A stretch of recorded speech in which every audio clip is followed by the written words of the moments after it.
Hi friends, ഈ വീഡിയോയിൽ നിസിം ഇസേക്കിയൽ എഴുതിയ the truth about the floods എന്ന കവിതയാണ് നമ്മൾ പഠിക്കുന്നത്. കവിതയിലേക്ക് കടക്കും മുമ്പ് നമുക്ക് നിസിം ഇസേക്കിയലിനെ പറ്റി കുറച്ച് കാര്യങ്ങൾ ഒന്ന് നോക്കാം. 1929 ഡിസംബറിൽ ബോംബെയിൽ ജൂതന്മാരായ മാതാപിതാക്കളുടെ മകനായാണ് നിസിം ഇസേക്കിയൽ ജനിച്ചത്. അദ്ദേഹത്തിൻ്റെ പിതാവ് മോസസ് ഇസേക്കിയൽ വിൽസൺ കോളേജിലെ ബോട്ടണി പ്രൊഫസറും മാതാവ് ഒരു സ്കൂൾ ടീച്ചറുമായിരുന്നു. ബെനെ ഇസ്രായേൽ എന്നറിയപ്പെടുന്ന മുംബൈയിലെ ജൂത സമൂഹത്തിൽപ്പെട്ടവരായിരുന്നു ഇസേക്കിയലുകൾ. 1947 മുംബൈ യൂണിവേഴ്സിറ്റിയിൽ നിന്ന് ഇസേക്കിയൽ ഇംഗ്ലീഷ് ലിറ്ററേച്ചറിൽ MA എടുത്തു. തുടർന്ന് അദ്ദേഹം ലണ്ടനിലെ ബർബക്ക് കോളേജിൽ ഫിലോസഫി പഠിച്ചു. 1952 അദ്ദേഹം ഡെയ്സി ജേക്കബിനെ വിവാഹം കഴിച്ചു. 1952 a time to change, 1953 60 poems, 1958 the third, 1960 the unfinished man, 1965 the exact name, 1976 hymns in darkness എന്നിവ അദ്ദേഹത്തിൻ്റെ കവിതാ സമാഹാരങ്ങളിൽ ഉൾപ്പെടുന്നവയാണ്. നാടകരചനയിലും അദ്ദേഹം പരീക്ഷണങ്ങൾ നടത്തിയിട്ടുണ്ട്. ലാറ്റർ ഡേ സാംസ് എന്ന കവിതാ സമാഹാരത്തിന് 1983 അദ്ദേഹത്തിന് സാഹിത്യ അക്കാദമി അവാർഡ് ലഭിച്ചു. 2004 ജാനുവരി 9 അദ്ദേഹം മരണമടഞ്ഞു. ഇനി നമുക്ക് the truth about the floods എന്ന കവിതയിലേക്ക് വരാം. ഇന്ത്യയിലെ ഒരു പ്രളയബാധിത പ്രദേശത്തെ വേണ്ട വിധത്തിലുള്ള ഡിസാസ്റ്റർ മാനേജ്മെൻറ്റ് ഇല്ലാത്തത് മൂലമുള്ള പ്രശ്നങ്ങളുടെ ഒരു യഥാർത്ഥ ചിത്രമാണ് നിസിം ഇസേക്കിയൽ ഈ കവിതയിലൂടെ നൽകുന്നത്. 1967 സെപ്റ്റംബർ 25 ബോംബെ ഇന്ത്യൻ എക്സ്പ്രസിൽ വന്ന VK ദീക്ഷിതിൻ്റെ ഒരു റിപ്പോർട്ടിനെ അടിസ്ഥാനമാക്കിയുള്ളതാണ് the truth about the floods എന്ന കവിത. പ്രളയം ഉണ്ടാക്കിയ വിനാശത്തെക്കാളും കൂടുതലായി കെടുകാര്യസ്ഥത നിറഞ്ഞ ഭരണ സംവിധാനത്തെപ്പറ്റിയും അപര്യാപ്തമായ ദുരിതാശ്വാസ പുനരധിവാസ നടപടികളെക്കുറിച്ചുമാണ് കവിത പറയുന്നത്. എന്നിരുന്നാലും കൂടുതൽ നൂതനമായ മാർഗങ്ങളൊക്കെ വന്നതോടെ ഇപ്പോൾ പ്രളയ ദുരിതാശ്വാസ പ്രവർത്തനങ്ങൾ കൂടുതൽ കാര്യക്ഷമമായി കൈകാര്യം ചെയ്യപ്പെടുന്നുണ്ട്. ജനങ്ങളുടെ കൂടെ പങ്കാളിത്തത്തോടെ 2018 കേരളത്തിലുണ്ടായ മൺസൂൺ പ്രളയ സാഹചര്യത്തെ ഗവൺമെൻറ് ഫലപ്രദമായി കൈകാര്യം ചെയ്തത് നമ്മൾ കണ്ടതാണ്. ഇനി നമുക്ക് കവിതയിലേക്ക് കടക്കാം. ആദ്യം വരികളൊന്ന് നോക്കാം. The truth about the floods. For a visitor to the flood affected areas of Balasore, Mayurbhanj and Cuttack in north Bihar, it is a job to get at the truth. Meet any official. He will claim his district, subdivision or block is the worst hit and pass on a handout with the statistics of relief work.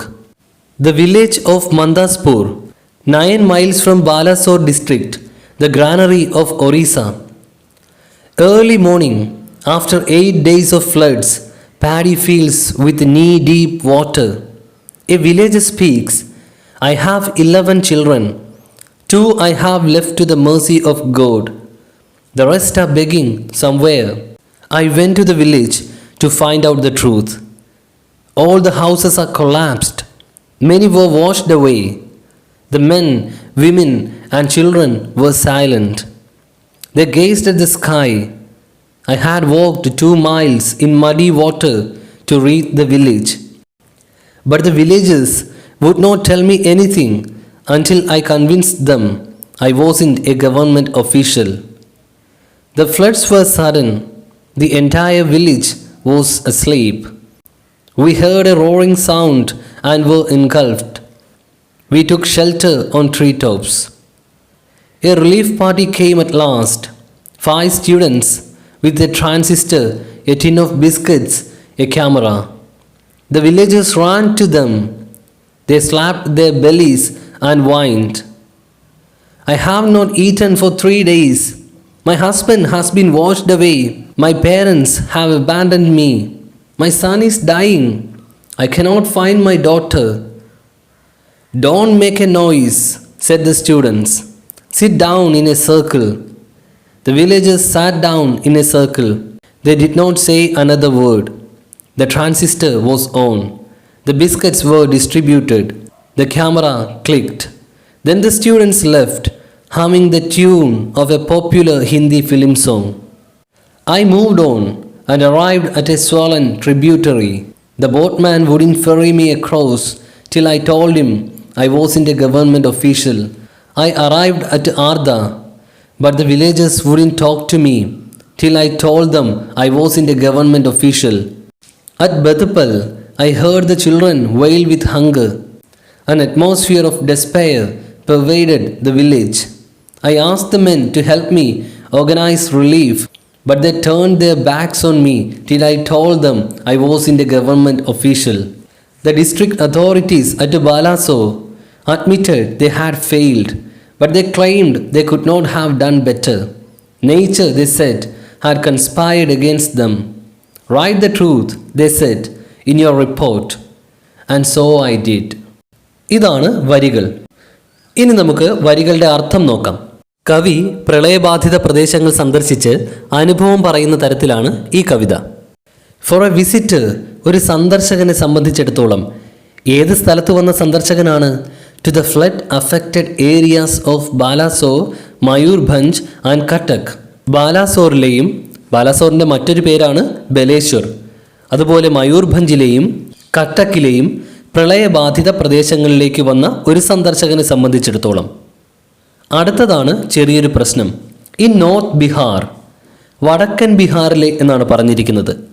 ചില text ബുക്കുകളിൽ in north Bihar and Orissa എന്നാണ് കൊടുത്തിരിക്കുന്നത്. വടക്കൻ ബീഹാറിലെയും ഒറീസയിലെയും. മുകളിൽ പറഞ്ഞ സ്ഥലങ്ങളെല്ലാം ഒറീസയിലുള്ളതാണ്. പിന്നെ എന്തുകൊണ്ട് ഇവിടെ ബീഹാർ വന്നു എന്നതിൽ ക്ലാരിറ്റി ഇല്ല. എന്തെങ്കിലും പിശക് പറ്റിയതാണോ എന്ന് വെരിഫൈ ചെയ്യാൻ ഒറിജിനൽ കവിത അവൈലബിളുമല്ല. ഏതായാലും ഈ സ്ഥലങ്ങൾ നമുക്കെടുക്കാം. ആ ബീഹാർ അത്ര അങ്ങോട്ട് ഇമ്പോർട്ടൻ്റ് അല്ല. ബാലാസോറിലെയും മയൂർഭഞ്ചിലെയും കട്ടക്കിലെയും പ്രളയബാധിത പ്രദേശങ്ങളിലെത്തുന്ന സന്ദർശകനെ സംബന്ധിച്ചിടത്തോളം ഇറ്റ് ഈസ് എ ജോബ്, ഒരു ജോലി തന്നെയാണ്. എന്താണ്? To get at the truth, സത്യം കണ്ടെത്തുക എന്നത്. എന്തെങ്കിലും അന്വേഷിച്ച് കണ്ടെത്തുന്നതിനാണ് ഗെറ്റ് അറ്റ് എന്ന് പറയുന്നത്. ഒരു പ്രളയബാധിത പ്രദേശത്ത് ചെന്നാൽ സത്യം കണ്ടെത്തുന്നത് ഒരു പണി തന്നെയാണ്. കാരണം നോക്കാം. മീറ്റ് എനി ഒഫീഷ്യൽ, ഒരു ഉദ്യോഗസ്ഥനെ കണ്ടാൽ ഹീ വിൽ ക്ലെയിം, അയാൾ അവകാശപ്പെടും. His district, subdivision or block is the worst hit. തൻ്റെ ജില്ലയെയാണ്, തൻ്റെ സബ് ഡിവിഷനെയാണ് അല്ലെങ്കിൽ തൻ്റെ ബ്ലോക്കിനെയാണ് ഏറ്റവും മോശമായി പ്രളയം ബാധിച്ചതെന്ന്. And pass on a handout, എന്നിട്ടൊരു രേഖ കൈമാറും. എന്താണതിലുള്ളത്? With statistics of relief work, ദുരിതാശ്വാസ പ്രവർത്തനത്തിൻ്റെ കണക്കുകളാണുള്ളത്. എന്താണ് ഇത്തരത്തിലുള്ള രേഖകളുടെ പ്രയോജനം? തൻ്റെ പ്രദേശത്താണ് ഏറ്റവും കൂടുതൽ നാശനഷ്ടങ്ങൾ ഉണ്ടായതെന്നും അതിന് ഇന്ന ദുരിതാശ്വാസ പ്രവർത്തനങ്ങൾ ചെയ്തു എന്നും കാണിക്കുന്ന രേഖയിലൂടെ ഫണ്ട് തട്ടിയെടുക്കുക. ഇത് തന്നെയാണ് ഉദ്ദേശം. The village of Mandaspur, 9 miles from Balasore district. Balasore ജില്ലയിൽ നിന്നും 9 മൈൽ മാറിയുള്ള മന്ദാസ്പൂർ ഗ്രാമം. ദ ഗ്രാനറി ഓഫ് ഒറീസ, ഒറീസയുടെ നെല്ലറ അല്ലെങ്കിൽ ധാന്യപുര എന്നറിയപ്പെടുന്ന സ്ഥലം. കാരണം അത്രയധികം കൃഷിയുള്ള സ്ഥലമാണ്. ഏർലി മോർണിംഗ്, അതിരാവിലെ. ആഫ്റ്റർ 8 ഡേയ്സ് ഓഫ് ഫ്ലഡ്സ്, 8 ദിവസമായ വെള്ളപ്പൊക്കത്തിന് ശേഷം. പാഡി ഫീൽഡ്സ് വിത്ത് നീ ഡീപ്പ് വാട്ടർ, അവിടെ നെൽപ്പാടങ്ങൾ മുട്ടറ്റം വെള്ളത്തിലാണ്. പ്രളയം വന്നിട്ട് 8 ദിവസമായി ഇതുവരെ വെള്ളം മാറിയിട്ടില്ല. അപ്പോഴും നെൽപ്പാടങ്ങളൊക്കെ മുട്ടറ്റം വെള്ളത്തിലാണ്. എ വില്ലേജർ സ്പീക്സ്, ഒരു ഗ്രാമവാസി പറയുന്നു. ഐ ഹാവ് 11 ചിൽഡ്രൻ, എനിക്ക് 11 കുട്ടികളുണ്ട്. 2 I have left to the mercy of God, 2 പേരെ ഞാൻ ദൈവത്തിൻ്റെ കരുണയ്ക്ക് വിട്ടുകഴിഞ്ഞു. ഒരുപക്ഷെ അവർ മരണപ്പെട്ടിരിക്കാം, അതായത് ഈ ജീവിതത്തിലെ ദുരിതങ്ങൾ അവസാനിച്ചിരിക്കാം. അതുകൊണ്ടാണ് ഞാൻ അവരെ ദൈവത്തിൻ്റെ കാരുണ്യത്തിന് വിട്ടു എന്ന് പറഞ്ഞിരിക്കുന്നത്. The rest are begging somewhere, 11 കുട്ടികളിൽ ബാക്കിയുള്ളവർ എവിടെയോ ഭിക്ഷയാചിക്കുന്നു. ഇതൊക്കെ കേട്ടപ്പോൾ കവി എന്തു ചെയ്യുന്നു? അദ്ദേഹം പറയുകയാണ്, I went to the village, ഞാൻ ഗ്രാമത്തിലേക്ക് ചെന്നു. ടു ഫൈൻഡ് ദ ട്രൂത്ത്, സത്യം കണ്ടെത്താൻ. സത്യം കണ്ടെത്താൻ ഞാൻ ഗ്രാമത്തിൻ്റെ ഉള്ളിലേക്ക് ചെന്നു. All the houses are collapsed, വീടുകളെല്ലാം തകർന്നിരിക്കുകയാണ്. മെനി വർ വാഷ്ഡ് അവേ, പല വീടുകളും ഒലിച്ചുപോയി. The men, women and children were silent, പുരുഷന്മാരും സ്ത്രീകളും കുഞ്ഞുങ്ങളുമൊക്കെ നിശബ്ദരായിരുന്നു. അവരാരും ഒന്നും പറഞ്ഞില്ല. They gazed at the sky, അവർ ആകാശത്തേക്ക് ഉറ്റുനോക്കിയിരുന്നു. അവരാരും തന്നെ കവിയെ നോക്കിയില്ല. I had walked 2 miles. ഞാൻ 2 മൈൽ നടന്നിരുന്നു. എങ്ങനെയാണ്? ഇൻ മഡി വാട്ടർ, ചെളിവെള്ളത്തിൽ കൂടി.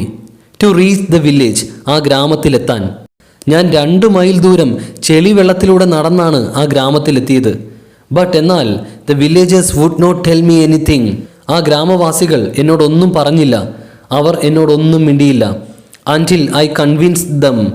ഞാൻ അവരെ ബോധ്യപ്പെടുത്തുന്നത് വരെ. എന്താണ് ബോധ്യപ്പെടുത്തിയത്? I was in a government official. ഞാൻ ഒരു ഗവൺമെൻറ് ഉദ്യോഗസ്ഥനല്ല എന്ന്. അപ്പോൾ നമ്മൾ മനസ്സിലാക്കേണ്ടത് എന്താണ്? ആ ചെളിവെള്ളം നീന്തി ചെന്നിട്ടും നാട്ടുകാരും തന്നെ കവിയോടൊന്നും മിണ്ടിയില്ല.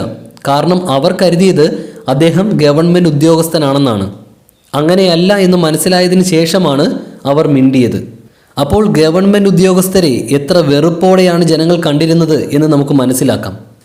ആ ഉദ്യോഗസ്ഥരാരും തന്നെ ജനങ്ങൾക്ക് വേണ്ടി യാതൊന്നും ചെയ്യുന്നുണ്ടായിരുന്നില്ല എന്ന കാര്യം ഇവിടെ വ്യക്തമാണ്. ഇനി എന്താണ് ആ ജനങ്ങൾ പറഞ്ഞതെന്ന് നോക്കാം. The floods were sudden. പെട്ടെന്നായിരുന്നു വെള്ളപ്പൊക്കം. The entire village was asleep. മുഴുവൻ ഗ്രാമവും ഉറക്കത്തിലായിരുന്നു. അതായത് എല്ലാവരും ഉറങ്ങുകയായിരുന്നു. We heard a roaring sound. ഞങ്ങൾ ഒരു ഇരമ്പുന്ന ശബ്ദം കേട്ടു. I were engulfed. ഞങ്ങളെ അതങ്ങ് വിഴുങ്ങി.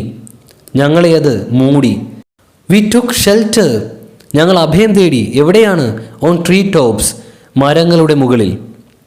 പെട്ടെന്നാണ് വെള്ളം വന്ന് എല്ലാം വെള്ളത്തിൽ മൂടി. ഞങ്ങൾ മരങ്ങളുടെ മുകളിൽ കയറിയിരുന്നു. ഇതാണ് അവിടെ സംഭവിച്ചത്. A relief party came at last. അവസാനം ഒരു ദുരിതാശ്വാസ സംഘമെത്തി. അവർ ഗവൺമെൻറ് ഉദ്യോഗസ്ഥരായിരുന്നോ? അല്ല. പിന്നെയോ? 5 സ്റ്റുഡൻസ്, 5 വിദ്യാർത്ഥികൾ. With a transistor. അവരുടെ കയ്യിൽ ഒരു റേഡിയോ ഉണ്ടായിരുന്നു. A tin of biscuits. ഒരു ടിൻ ബിസ്ക്കറ്റ് ഉണ്ടായിരുന്നു. A camera. ഒരു ക്യാമറയും ഉണ്ടായിരുന്നു. The villagers ran to them. ഗ്രാമവാസികൾ അവരുടെ അടുത്തേക്ക് ഓടിച്ചെന്നു. They slapped their bellies and wailed. അവർ വയറ്റത്തടിച്ച് കരഞ്ഞു പറഞ്ഞു. ഓരോ ഗ്രാമവാസിയും പറയുന്നതാണ് ഇനി ഇവിടെ കൊടുത്തിരിക്കുന്നത്. I have not eaten for 3 days. 3 ദിവസങ്ങളായി ഞാനൊന്നും കഴിച്ചിട്ടില്ല. My husband has been washed away. എൻ്റെ ഭർത്താവ് ഒഴുകിപ്പോയി. My parents have abandoned me. എൻ്റെ അച്ഛനും അമ്മയും എന്നെ ഉപേക്ഷിച്ചു. My son is dying. എൻ്റെ മോൻ മരിച്ചുകൊണ്ടിരിക്കുകയാണ്. I cannot find my daughter. എനിക്കെൻ്റെ മോളെ കണ്ടെത്താൻ കഴിയുന്നില്ല. ആ ഗ്രാമവാസികൾ ഓരോരുത്തരും അവിടെ വന്ന വിദ്യാർത്ഥികളുടെ സംഘത്തോട് ഇങ്ങനെയൊക്കെ പറഞ്ഞു. അപ്പോൾ അവരെന്തു പറഞ്ഞു എന്ന് നോക്കാം. Don't make a noise. ഒച്ച വെക്കരുത്. Said the students. ആ വിദ്യാർത്ഥികൾ പറഞ്ഞു. Sit down in a circle. വട്ടത്തിലിരിക്കൂ. The villagers sat down in a circle. ആ ഗ്രാമവാസികൾ വട്ടത്തിലിരുന്നു. They did not say another word. അവർ മറ്റൊരു വാക്കും പറഞ്ഞില്ല. The transistor was on. Radio ഓണായി. The biscuits were distributed. Biscuit വിതരണം ചെയ്തു. The camera clicked. Camera click ചെയ്തു. അതായത് അവർ ഫോട്ടോ എടുത്തു. Then the students left. എന്നിട്ട് ആ വിദ്യാർത്ഥികൾ അവിടുന്ന് പോയി. എങ്ങനെയാണ്? Humming the tune of A popular Hindi film song. ഒരു ജനപ്രിയ ഹിന്ദി സിനിമാ ഗാനത്തിൻ്റെ ട്യൂണും മൂളിക്കൊണ്ട്. അപ്പോൾ ഫോട്ടോ എടുക്കാനും പ്രളയബാധിത പ്രദേശങ്ങളിൽ ഞങ്ങൾ സഹായം എത്തിച്ചു എന്ന് 4 പേരെ കാണിക്കാനുമാണ് ഈ വിദ്യാർത്ഥി സംഘം വന്നതെന്ന് നമുക്ക് മനസ്സിലാക്കാം. കവി ഇതെല്ലാം കേട്ട് മനസ്സിലാക്കി. നമുക്ക് ബാക്കി നോക്കാം. I moved on. ഞാൻ മുന്നോട്ട് പോയി. കവി മുന്നോട്ട് പോയി. And arrived at A swollen tributary. ഒരു നിറഞ്ഞു കവിഞ്ഞ കൈവഴിയിൽ എത്തിച്ചേർന്നു. വലിയ നദിയിലേക്ക് ഒഴുകിയെത്തുന്ന ചെറിയ പുഴയാണ് tributary. The boatman wouldn't ferry me across. തോണിക്കാരൻ എന്നെ മറുകരെ കൊണ്ടുപോയില്ല. വള്ളത്തിൽ കൊണ്ടുപോകുന്നതിനെയാണ് ഇവിടെ ഫെറി എന്ന് പറഞ്ഞിരിക്കുന്നത്. Till I told him. ഞാൻ അയാളോട് പറയുന്നത് വരെ. എന്താണ്? I was in a government official. ഞാൻ ഒരു ഗവൺമെൻറ് ഉദ്യോഗസ്ഥനല്ല എന്ന്. ഗവൺമെൻറ് ഉദ്യോഗസ്ഥനല്ല എന്നറിഞ്ഞപ്പോൾ മാത്രമാണ് കടത്തുകാരൻ വള്ളത്തിൽ കയറ്റി മറുകരെ കൊണ്ടുപോയത്. എന്നിട്ടോ? I arrived at Arda. ഞാൻ ആർദ എന്ന സ്ഥലത്ത് എത്തിച്ചേർന്നു. ബട്ട് എന്നാൽ മുമ്പത്തെ പോലെ തന്നെ the villagers wouldn't talk to me. ഗ്രാമവാസികൾ എന്നോട് മിണ്ടിയില്ല. Till I told them I was in a government official. ഒരു ഗവൺമെൻറ് ഉദ്യോഗസ്ഥനല്ല എന്ന് ഞാൻ അവരോട് പറയുന്നത് വരെ. അറ്റ് ബദ്പാൽ. ബദ്പാൽ എന്ന സ്ഥലത്ത് ഐ ഹേർഡ്. ഞാൻ കേട്ടു. എന്താണ്? ദ ചിൽഡ്രൻ വെയിൽ വിത്ത് ഹങ്കർ. കുഞ്ഞുങ്ങൾ വിശന്ന് കരയുന്നത്. An atmosphere of despair. ഒരു നിരാശയുടെ അന്തരീക്ഷം പെർവൈഡഡ് ദ വില്ലേജ്. ആ ഗ്രാമത്തിൽ ആകമാനം നിറഞ്ഞിരുന്നു. I asked the men. ഞാൻ ആ ആളുകളോട് ആവശ്യപ്പെട്ടു. ടു ഹെൽപ്പ് മീ, എന്നെ സഹായിക്കാൻ. എന്തിനാണ്? ഓർഗനൈസ് റിലീഫ്, ദുരിതാശ്വാസ പ്രവർത്തനങ്ങൾ നടത്താൻ. But they turn their back on me, എന്നാൽ അവർ എനിക്ക് നേരെ പുറം തിരിഞ്ഞു നിന്നു. അതായത് അവർ ഞാൻ പറഞ്ഞത് മൈൻഡ് ചെയ്തില്ല. Till I told them I was in a government official, ഞാൻ ഒരു ഗവൺമെൻറ് ഉദ്യോഗസ്ഥനല്ല എന്ന് അവരോട് പറയും വരെ. ദ ഡിസ്ട്രിക്ട് അതോറിറ്റീസ് അറ്റ് ബാലാസോറിലെ ജില്ലാ അധികാരികൾ അഡ്മിറ്റഡ് ദേ ഹാഡ് ഫെയിൽഡ്, അവർക്ക് വീഴ്ച പറ്റിയെന്ന് സമ്മതിച്ചു. ബട്ട് എന്നാൽ ദേ ക്ലെയിംഡ്, അവർ അവകാശപ്പെട്ടു. എന്താണ്? They could not have done better, അവർക്ക് ഇതിൽ കൂടുതലായി ഒന്നും ചെയ്യാൻ കഴിയില്ലായിരുന്നു എന്ന്.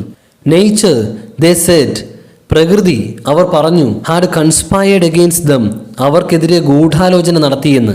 അതായത് എല്ലാത്തിനും കാരണം പ്രകൃതിയാണെന്ന്. അതുകൊണ്ട് തന്നെ റൈറ്റ് ദ ട്രൂത്ത്, സത്യം എഴുതൂ. ദേ സെഡ്, അവർ പറഞ്ഞു, ഇൻ യുവർ റിപ്പോർട്ട്, നിങ്ങളുടെ റിപ്പോർട്ടിൽ.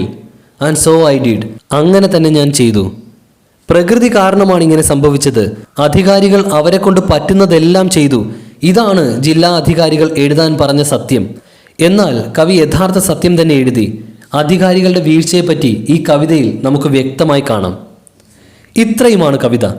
ഇനി എന്താണ് ഇവിടെ പറയുന്നത്? ഒറീസയിലെ ചില ഗ്രാമങ്ങളിലുണ്ടായ പ്രളയത്തെ തുടർന്ന് അവിടുത്തെ ജനങ്ങൾ വളരെയധികം ദുരിതവും കഷ്ടപ്പാടും നേരിടേണ്ടി വന്നു. ഓരോ പ്രദേശത്തിൻ്റെയും ചുമതലയുള്ള ഗവൺമെൻറ് ഉദ്യോഗസ്ഥർ തങ്ങളുടെ മേഖലയിലാണ് ഏറ്റവും അധികം നാശനഷ്ടം എന്ന രീതിയിൽ രേഖകളുണ്ടാക്കി അവിടെ നടത്തിയ ദുരിതാശ്വാസ പ്രവർത്തനങ്ങളുടെ കണക്കുമുണ്ടാക്കി. ഇതൊക്കെ ഫണ്ട് അടിച്ചു മാറ്റാനുള്ള പണികൾ മാത്രമാണ്. യഥാർത്ഥത്തിൽ ജനങ്ങൾക്ക് യാതൊരുവിധ സഹായവും ലഭിച്ചിട്ടില്ല. ഗ്രാമങ്ങളിലേക്ക് ചെല്ലുമ്പോൾ മാത്രമാണ് ഗവൺമെൻറ് ഉദ്യോഗസ്ഥരാരും തന്നെ തിരിഞ്ഞു നോക്കിയിട്ടില്ലെന്ന് മനസ്സിലാക്കാൻ കഴിയുന്നത്. അതിൻ്റെ ദേഷ്യം ജനങ്ങൾക്ക് അവരോടുണ്ട്. എന്നാൽ അലംഭാവം കാട്ടിയിട്ടും അധികാരികൾ സ്വയം ന്യായീകരിക്കുകയാണ് ചെയ്യുന്നത്. ഇതാണ് ഈ കവിതയിൽ പറഞ്ഞു വരുന്ന കാര്യം. അപ്പോൾ the truth about the floods എന്ന കവിത നിങ്ങൾക്ക് മനസ്സിലായി എന്ന് വിശ്വസിക്കുന്നു. അങ്ങനെയെങ്കിൽ തീർച്ചയായും വീഡിയോ ലൈക്ക് ചെയ്യുക. ഒപ്പം നിങ്ങളുടെ സുഹൃത്തുക്കൾക്ക് കൂടി ഷെയർ ചെയ്യുക. തുടർന്നും ഇത്തരത്തിലുള്ള വീഡിയോസ് ലഭിക്കുന്നതിനായി ചാനൽ സബ്സ്ക്രൈബ് ചെയ്യുക. താങ്ക്